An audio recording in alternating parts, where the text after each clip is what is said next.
Hi, my name's Mark, one of the pastors here at Trillium. We've been looking at 10 simple ways to become a more generous person. We're actually at the 6th way. And it goes like this: fund a cause based on your passion. The article written by Joshua Becker focuses primarily on finances simply because he's written in other articles about time and talent. And so he invites us to think about a cause that we're passionate about and then to provide both financial and time and energy in supporting that. And he describes in his article what he supports with his time, talent, and treasure. Interestingly, I got thinking about the word cause, wondering what cause or causes are you involved in today in life? What calls out to you? What speaks to you? What inspires you? What makes you want to walk the extra mile for it or dig down deep to make it happen? We're very fortunate at Trillium here to have so many people who are passionate and energized in making the caring of others a cause of their life, the practice of generosity. It's quite impressive to be around, and I find it very inspiring to watch and listen to people's stories about how they care about the world around them.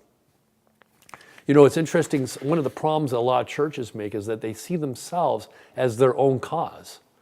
Many congregations and actually institutions generally see themselves as not only the means, but the end of their interest. And I think that's where things really start to fall apart, when we begin to make ourselves the cause of our own life. And not only institutions, I've met a lot of people who seem to make the cause of their life themselves. Me, myself, and I. Like, I'm the reason for my interest in life. I focus on what I need and want and desire. And Jesus warns us about this in many of the gospel sections. He says in one section, whoever wants to be my disciple must deny themselves. And by deny, he means not make ourselves the cause of our own lives. If we make ourselves the cause of our own lives, we end up losing ourselves. We lose the focus of why we're here. We miss the opportunity of what is intended to be lived through us in life. And yet it's so easy, I think we would agree, to make ourselves the cause of our own life. Now, some people will draw the circle a little bit wider around themselves. They may include their spouse and their kids. But the scriptures remind us it's not quite big enough. We might want to draw the circle around our extended family, or maybe our village or neighborhood. Maybe we want to draw it around our tribe that we belong to, or even the country we live in. But again, the scriptures remind us that's just not big enough.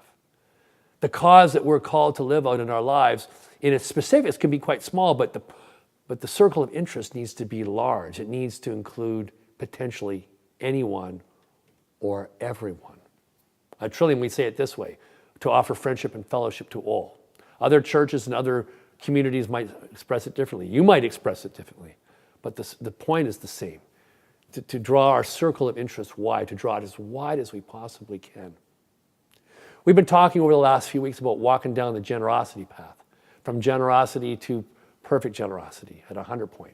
You may have seen that a couple weeks back. As we get closer to perfect generosity, we find that the circle of interest that we're involved in gets larger and larger and larger, even as our causes become more specific and personal. So again, what cause is driving your life today? What are you involved in that extends the circle of life as wide as it can be in your actions?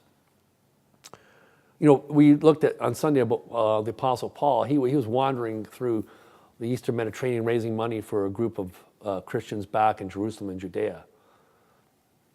They had been going through a major famine and were under incredible pressure because of that. And he was going to these church communities made up mostly of Gentile believers and asking them to put money aside so he could take it back with him to Jerusalem.